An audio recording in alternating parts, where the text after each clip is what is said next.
So it's a real pleasure. I'm here with Kip Tindell, who was at the helm in 1978 when the Container Store launched.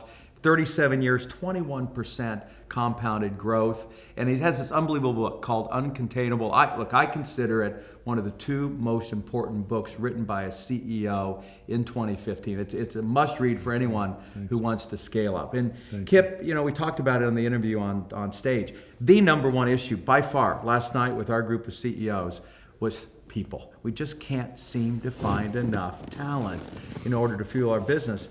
You guys have not had that problem. What are the secrets? Well, it helps to have Fortune magazine running around saying that you're a great place to work, and so we have been on Fortune's 100 best companies list for 17 years. And but you don't get there just because you apply. It's real. We take it serious. We are an employee first culture.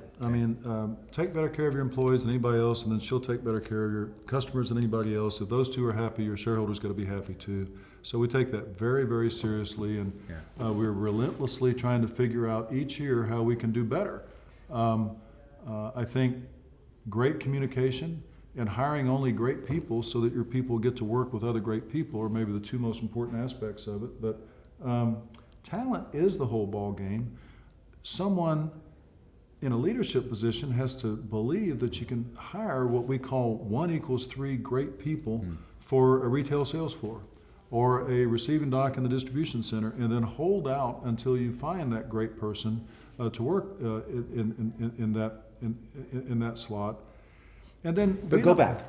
1 = 3. Explain it just for a moment. What's that formula mean? It's very easy. There's many things that you're 3 times as good at as me, and vice versa, believe it or not. And that's an understatement. There's Phil Mickelson's 50 times better on a golf course than I am. So one great person can easily do the business productivity of 3 good people. So if you really believe that, why not hire only great people? And then the magic can happen, because then you can pay them better, you can train them better. You can really nurture and develop these great people. The Container Store has a 10% turnover in an industry that averages triple digits, over 100% turnover. Our first year training program is about 283 hours of formal training. For a retail salesperson, and the industry average is 8. So nearly 300 hours versus 8 hours.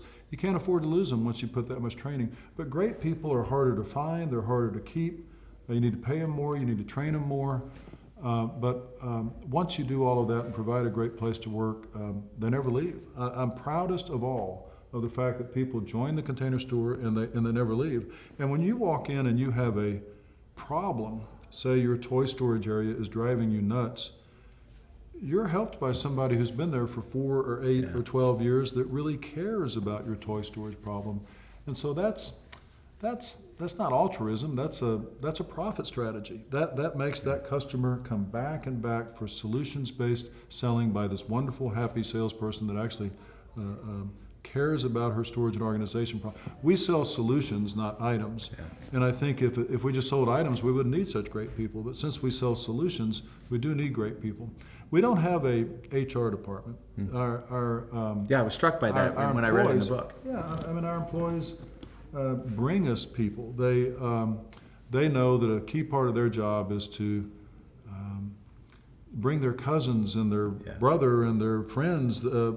They love their work, and so they're constantly talking about how much they love their job at the Container Store. And after a while, the cousin goes, well, maybe I should work there. You love it so much. And so that's a great thing, too. But isn't it a zero-sum game? If you're going to pay your employees more, you've got to give it up some other place.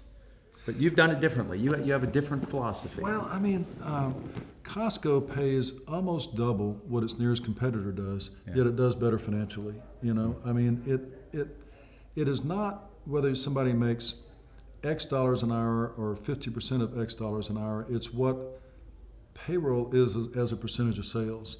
So if you're paying somebody who's really engaged, really motivated, really 1 = 3 great, if you're paying that person 50% more than somebody else is, and they're knocking down 3 times the productivity, it's a win-win. She's making 50% more money than somebody else might pay. The customer is getting waited on by this great person, but the company is getting lower, not higher, payroll as a percentage of sales because this person's 1 equals 3, not 1 equals 1.5. I'm not an advocate of paying mediocre people well. I'm an advocate of paying great people really well. Well, Kip, to your truism about transparency, you have really opened up the kimono in your book. You have shared the detail. And so I just want to encourage every business owner out there to, if you read one book in 2015, Kip has given us all a gift. Please take advantage of it. Kip, thank you so much I for being appreciate here and sharing with it. It was our a blast. audience. We really enjoyed it. Good. Thank you. All the best.